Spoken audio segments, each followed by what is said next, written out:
Hey, it's Mirna from Trainer's Toolbox.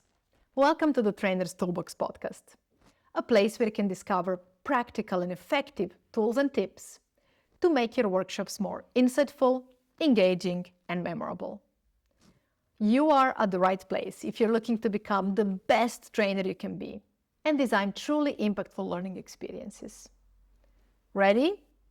Let's dive in.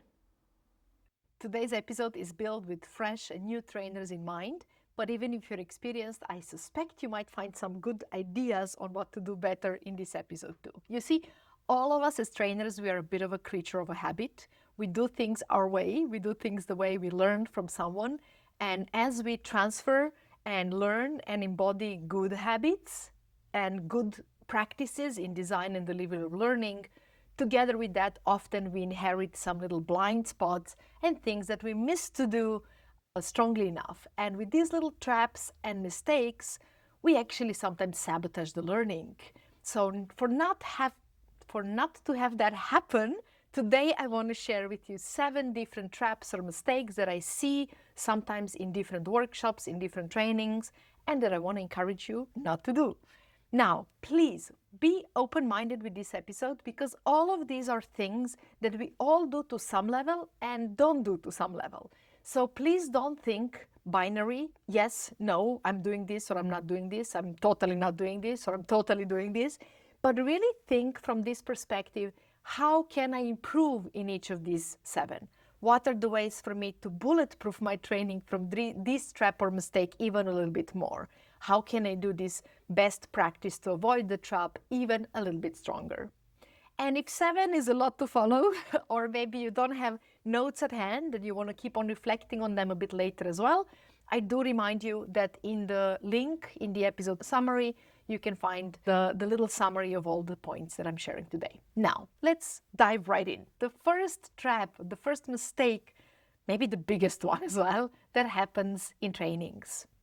It is to miss out to give the why at the beginning of the training. You see, many trainers expect people will be super engaged simply by the name of the session or name of the model, or maybe by your charming personality, which can take you to some distance as well.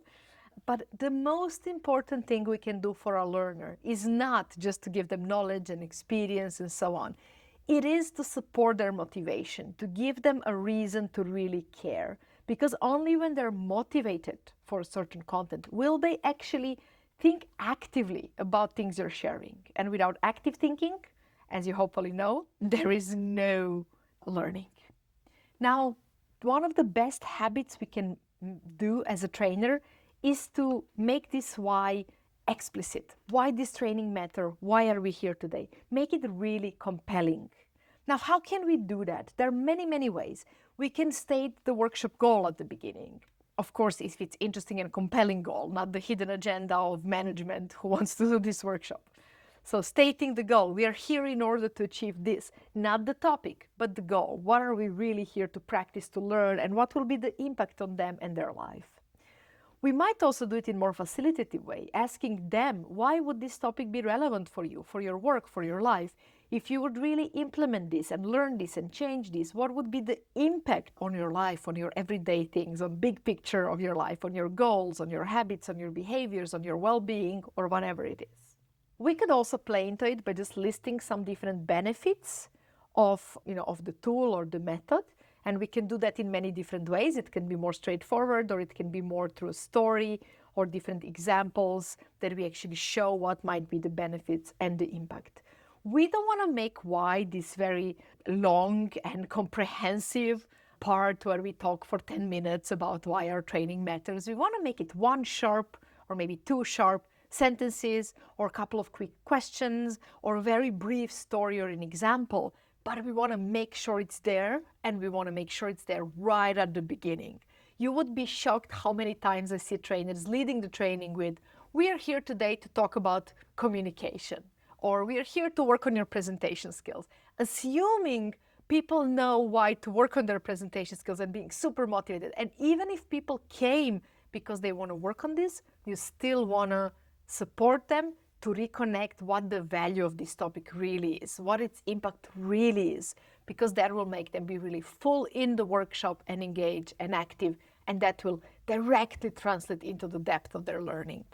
So the most important trap to avoid, or the thing to make even better, how can you make why at the beginning of your workshops even more compelling, even more engaging, even more motivating?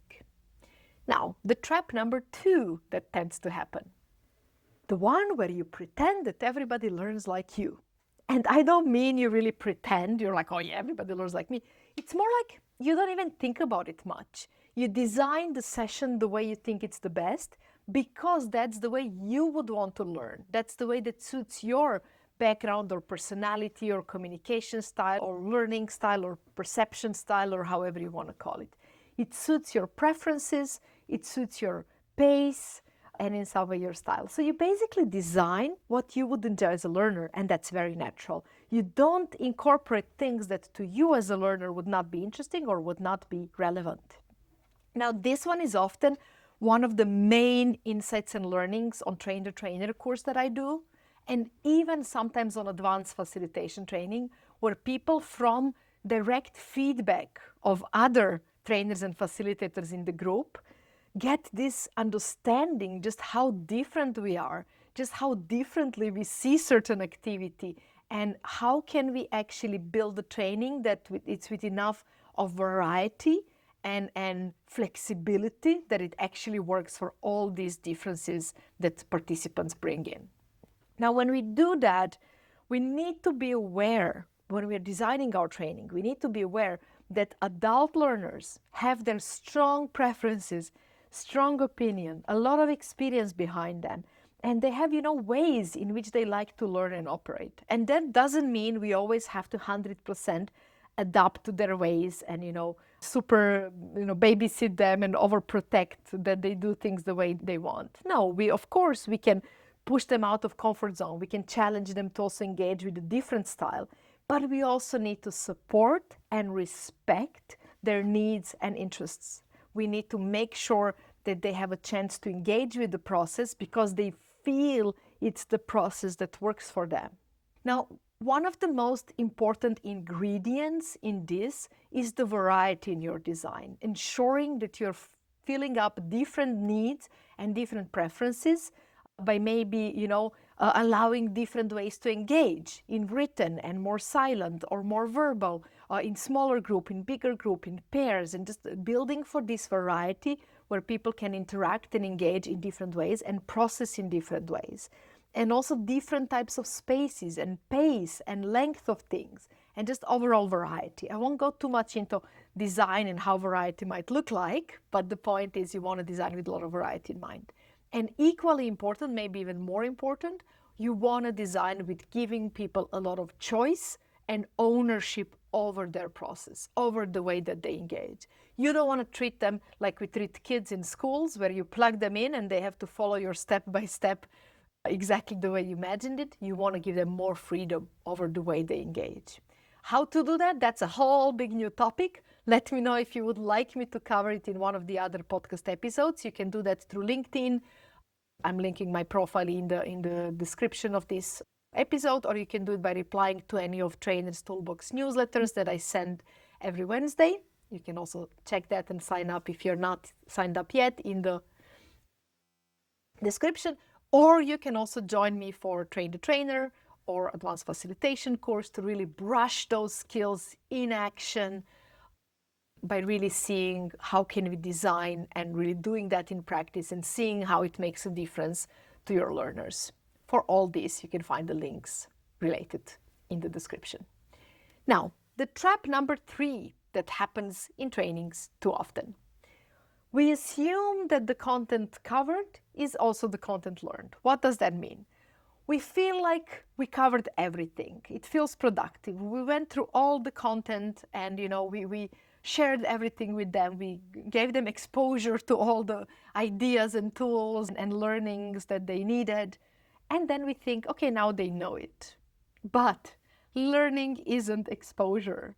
Learning needs processing and practice and active recalling and applying it in different ways to understand the differences, and a bit of experimentation and debriefing after that experimentation. So that makes it very clear that the amount of content we can cover, if we go for content cover, then we just talk it out and go through it fairly quickly, is not the same as the amount of content we really want people to learn to depth. That means we do need to make some compromises in our session design, but it also means we need to keep in mind, if I just told them something once, it doesn't mean they know it. That's also one of the big differences between listening to this podcast episode or actually attending a course like Train the Trainer or putting things in practice and seeking feedback. You really then learn something versus hearing it, capturing the idea, but not necessarily implementing it fully. The same things happens in our session. Through some things we skim fast, we mention them briefly, but without active mental processing and really protecting that active mental processing and protecting the practice and the attempts of implementation, the learning will not happen. So don't make a mistake of considering that the topics that you covered are the topics that people truly learned. It's a big trap, especially when we have, training where we agree with clients what we should cover and we don't work with a learning goal just enough. Now, the next trap number 4, is overwhelming the brain. You would be shocked how often and easily this happens. It might be happening to you right now with all the bits that I'm sharing, but the point is, brain gets really overwhelmed really easily. It's very limited capacity of what we can truly process with our brain and not just hear and then let go and let pass through, but really process and really engage with actively. And learning only happens for things with which we engage in actively. That's why we want to be very mindful. Where am I maybe overwhelming the participants? And we want to use many different strategies to make sure we don't overwhelm or that we mitigate that overwhelm even if it happens. One of the strategies is to support any theory points with experiences and visuals and to support everything we're bringing in multiple ways. Also verbally, also with written prompts, with stories, with examples, with concrete words, with symbols, in as many ways as we can to support the same point, to ensure that it kind of gets sticky to multiple parts of the brain and to multiple ways that the brain processes. We also want to think wherever we can, how can we chunk the content in smaller bits so these bits are easier to process? Literally, like you would cut the food before you eat it. How can I make it more easier to process? And then we want to seek how can we cross-connect all the different bits and ideas so they will actually support each other in memory and in the brain. And then finally, we want to seek to build in more space. We want to have more breaks. We want to have short reflection moments scattered throughout our training everywhere. We want to have fewer key points and then some repetition between the main points, ensuring that even if people didn't remember them when they were mentioned once, that we repeat them in different ways so they would actually get a little bit more sticky for the brain. And when repeating the same things and the same keynotes, we might do that, in a way that's a bit different, it's a bit innovative. We add a new layer or a new example so it doesn't get boring. If you listened to the previous podcast episode, which was about 7 tips to make sure you do in your first training, you might have noticed between that episode and this one, there are some overlaps. When I talked about the why, there'll be one more in one of the later tips. In the brain overwhelm and using multiple channels, there's some similar themes I'm mentioning here. But they're also worked out in a very different way. And I'm using this bit of repetition consciously so they will really stay with you. So I do want to invite you, if you haven't seen that episode, check it out as well. You will hear some connections with the concept I'm sharing today, but also a lot of new things. And you will ensure that this learning sticks a little bit more. Now, if you want to learn more about brain-based learning, I'm actually doing a masterclass on that. So do check for 2 hours online masterclass. Do check the link in the description.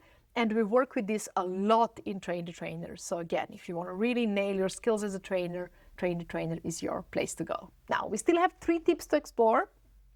Tip number 5, do not allow visuals to steal the show. What do I mean here? I mean here, when people use visuals like slides and flip charts and drawings, that is a really good practice. So it makes it more brain-based. It means we are using multiple channels, that we are not using only verbal, but also visual channels. And we are supporting the message. However, one thing we have to be aware of, attention is very limited. And people cannot fully hold the attention on your visual and on your words if both are complex.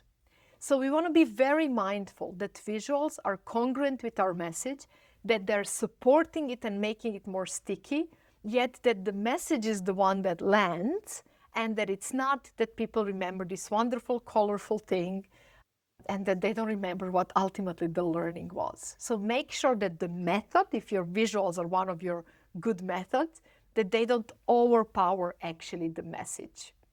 An interesting story, in one of the little exercises we did in one of Train the Trainers, one of the participants had the task to present, or to actually not present, but train people with a mini session on a couple of concepts from brain-based learning. And he did really engaging and really fun presentation with many interactive activities, in which he used the example of cooking spaghetti in a way that he explains these different concepts. And he explained this example in such an engaging and fun way. And everybody was super engaged. And they were like laughing and curious and really wondering what is it about.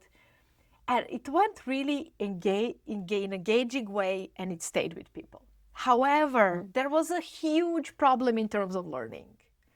Everybody remembered the spaghetti story and the example, and they didn't really remember what were the points they should keep in mind about how brain learns. The main learning was outshined by almost too powerful and colorful story and example. And that's a huge miss out, because ultimately they didn't learn. So that is one thing that we really drill a lot on Train the Trainer, but I also want to invite you that you take it away also from these podcasts and the other things I'm writing and sharing, that learning needs to remain in the spotlight. Everything else, the visuals, the stories, the examples, they're only good and relevant if they support the learning. And very easily, sometimes they can actually distract from learning. So we want to be very mindful not to compete with our visuals or our slides. We want to be very mindful to use them intentionally and in purposeful way, and really have them support the message. Now, having that said, my next trap is a little bit opposite, and that is underusing visuals. You see, people are or in the camp of using visuals, and then sometimes a danger of having them steal the show and distract more than support, or they're in the camp of, I won't really use the visuals. PowerPoint, death by PowerPoint, who wants to do that, I just don't want to kill people with all this PowerPoint and stuff, and, or I'm a little bit lazy to prepare visuals, and then I just don't use them at all. And that's a big miss out. Why? Because what happens is the overwhelm in that verbal part of the brain. I'm sharing a lot of data there. And at the same time, underwhelm and boredom in visual channel. And visual channel is like, la, la, la, la, what else can I do? And verbal channel is struggling to process because it's too much. So what you really want to do, you want to use visuals in your training, but you want to use them in this smart way. Make sure that they're congruent with verbal message, and that the brain at the same time is processing the same message visually and verbally. Powerful visuals can make a message more memorable. They can make a message more clear. They can make it more emotional. There are many benefits they can give, but we want to be very mindful to use them purposefully and intentionally. By the way, I am cooking up a video about how to use visuals really well in the trainings and what to keep in mind to make sure it's purposeful, intentional, memorable, and so on. I have no idea when it's coming up, because it's going to be a bit more complicated than the average podcast episode. But I do want to invite you to subscribe for YouTube channel if you want to make sure that you see when it shows up. And now, the last topic for today, the last trap that I want to warn you about, is neglecting the debriefing. Do you know at which moment in the training the learning really, really happens? Does it happen when they see the message on the slide? Does it happen when you tell them the main point, when you explain or share the tool? Does it happen when they're in the activity, when they're having a new experience? Actually, no. While experience gets them data and things that they need for insight to happen, the insight truly happens in the debriefing. Debriefing is that moment after the experience when we really talk it out and when we guide the participants with combination of maybe reflection and discussion to first process and digest the experience and then to extract the insights out of that experience. So if we miss to do debriefing, if we do it too short, too quick, not well enough, not interactive enough, not gain everybody's attention in it, we actually miss the learning and the opportunity to learn. Debriefing is where meaning is created, where the insight really shapes. Do not miss it. No. And if you want to get better with how you do debriefing, you might want to join me for an online masterclass that I'm doing. I'll link in the episode description for this episode the Trainer's Toolbox Luma calendar on which you can see all the masterclasses. And I want to invite you to definitely check the debriefing one because it is really, really powerful and good one to strengthen the impact of your trainings. Now, I want to invite you into a moment to reflect. I know it's very easy to get bored and say, oh, the summary, who wants to hear the summary? I don't want to hear the same points again. But I want to invite you, as I briefly summarize the 7 traps or mistakes I just shared, to really take a moment for that active processing. Because in the podcast, the summary is not about just repeating the same thing again, even though that can be useful too. It is really about you taking a moment to consciously and actively reflect, what will I use? How will I use it? Which of these elements can I strengthen? Even if I'm already avoiding that trap, even if I'm already good with it, how can I get better? Becoming a great trainer or great facilitator is literally a lifelong learning. Take any learning you can out of this, but take it by really reflecting what will make an impact in my own workshops. You can always screenshot this slide or download the one-page summary from the episode description where you can find a link and then reflect on your own, but you can also stay with me and reflect briefly. So, what will you do differently next time, even if it's small? Trap number 1, missing to give the why, the clear goal at the beginning of the session and the motivation. Trap number 2, delivering in our own learning style and neglecting other people's needs, preferences, or very different styles of communication, perception, and processing. Trap number 3, mistaking that if we covered some content, it means that that's learned and not really going deep enough for things to really become learning. Number 4, overwhelming the brain by sharing too much, too fast, and by maybe sharing in not all the brain channels, where we want to include visually and verbal and auditory and kinesthetic. Number 5, having amazing visual or examples or stories, but then allowing them to actually steal the show and distract from learning instead of supporting it. Number 6, underusing the visuals and actually not leveraging enough that powerful way of making experiences more emotional and more memorable. Or number 7, neglecting the debriefing. And as always, I do want to invite you one more time, if you feel like this is something where you could really nail it down in practice a little bit more, do consider joining me on Train the Trainer. I'm linking it in the description. It's a really powerful course to really master many of the skills that we need as a trainer. If you're unsure if it's the right experience for you, connect on LinkedIn or by replying on any of Trainer's Toolbox Wednesday newsletters and let me know your thoughts. We can connect on a call and talk it out and see is it the right experience for you. Now, I do want to also invite you to connect in each case. Make sure if you like this episode to share it, like it, subscribe to the channel, but also do connect on LinkedIn or through the newsletter by hitting reply and just let me know your thoughts. Which of these traps do you struggle with? I'll be happy to add some tips how to deal with it better if one of these remains a struggle for you. Or maybe are there some traps that you would like me to explore deeper in one of the future episodes? This podcast is made for you, and I would love to hear your thoughts of what would make it more valuable and what would be the topics or questions you would like me to explore. I wish you an amazing day and see you soon in the next episode. Bye. Thank you for exploring this topic with me. I hope you found some exciting ideas and valuable tools that you will use already today. Remember, they only work if you put them in practice. But then they make all the difference. If you enjoy Trainer's Toolbox podcast, do leave a rating and review. It does mean a lot. And if you haven't done it yet, click on the links in the episode descriptions and discover free materials and valuable resources to dive in deeper. See you in the next episode or at Trainer's Toolbox newsletter.